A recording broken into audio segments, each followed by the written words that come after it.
Merhaba sevgili balıkçı dostlar, kanalıma hoş geldiniz. Ben her zamanki gibi oltamın ucunda size taptaze bilgiler getiren uzman balıkçınızım. Bugün takvimler 19 Ekim 2025 Pazar gününü gösteriyor ve İstanbul'da bizi bekleyen av potansiyelini konuşacağız. Bu tarih, hava durumu ve ay fazı açısından bazı ilginç dinamikler sunuyor ki işte tam da bu yüzden bugünün avı sıradan olmayacak. Sizlere bu özel gün için balıkların nerede olacağını, neye atlayacağını ve hangi taktiklerle başarılı olacağınızı anlatacağım. Hazır olun. Çünkü bu videoda öğreneceklerinizle o rastgele denilen avları bile bilinçli bir hale getireceksiniz. Hadi bakalım. Oltalar hazır mı? Başlayalım. Takar. Tahmin edilen türler ve taktikler.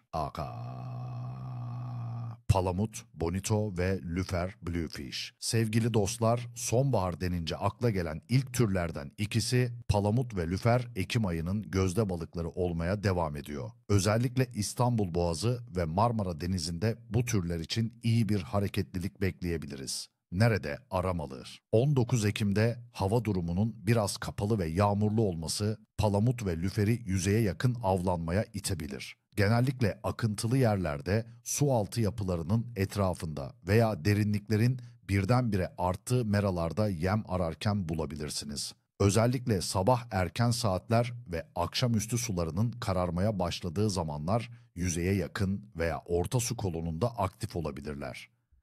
Neye tutmalı? Palamut için 7 ila 12 santimetre arası metal kaşıklar, sahte yemler veya jigler harika iş çıkarır. Lüfer içinse 10 ila 15 santimetre arası sahte balıklar, özellikle de gümüş veya mavi tonlarında olanlar çok etkili olacaktır. Hızlı ve agresif sarım teknikleri kullanın, arada kısa duraklamalar yaparak yeminizin aksiyonunu artırın.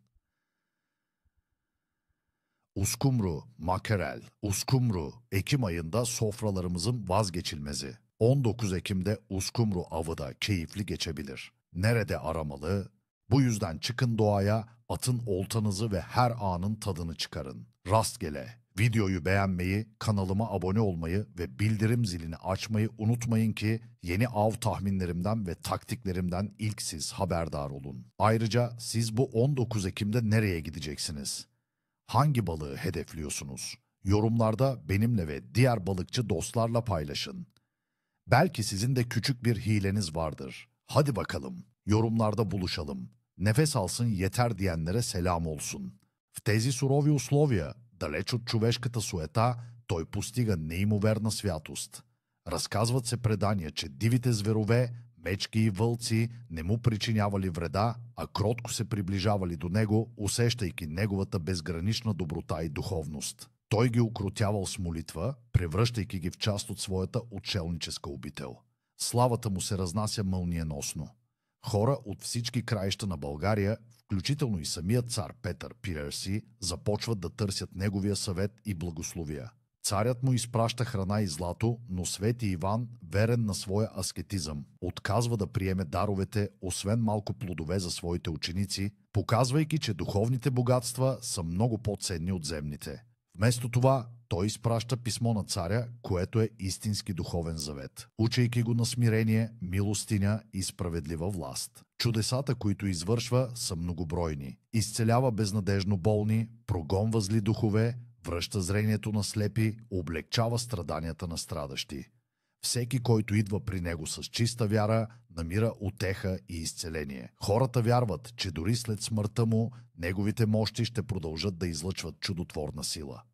И наистина, след неговата кончина около 946 година, тялото му е открито нетленно. Започва едно епично пътешествие на неговите свети мощи, което е в основата на празника на 19 октомври. Първоначално са пренесени в Средец, днешна София, където остават дълго време и стават обект на поклонение. Легендата разказва, че са били открити от благочестиви хора, които били напътствани от небесни знамения. Когато ги открили, от мощите се изливало необикновено благоухание, което изпълнило цялата околност. По време на Второто българско царство през 1195 година цар Асен Пиер заповядва мощите да бъдат пренесени в Велико Търново, тогавашната столица на България, за да укрепят духовната сила на държавата и да засвидетелстват величието на българската вяра.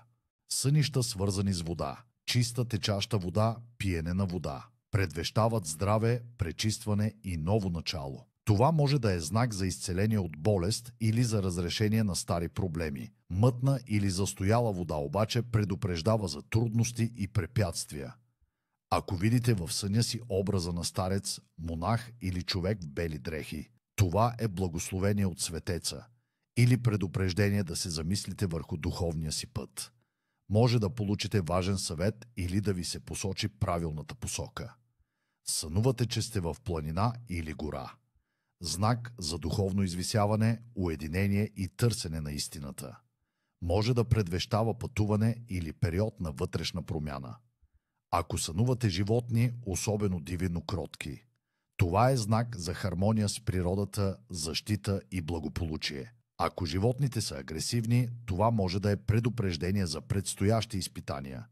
Сънища, свързани с пари или богатство, могат да означават финансово подобрение, но и да напомнят, че истинското богатство е в душата. Тълкувайте внимателно. Понякога изобилието в съня е предупреждение да не бъдете алчни. Ако сънувате, че сте загубени или търсите нещо, може да е знак, че се нуждаете от помощ или насока в живота си. Обърнете се към светеца с молитва за напътствие. Хората, родени на 19 октомври под знака на Свети Иван Рилски, се смятат за особено благословени и надарени с уникални качества. Тяхната съдба е белязана от духовна сила и дълбока връзка с невидимия свят. Характер. Тези личности често са надарени с дълбока интуиция, мъдрост и силно чувство за справедливост. Те са по природа добродушни, състрадателни и винаги готови да помогнат на ближния. Често проявяват твърдост на духа и непоколебима воля, която им помага да преодоляват житейските трудности.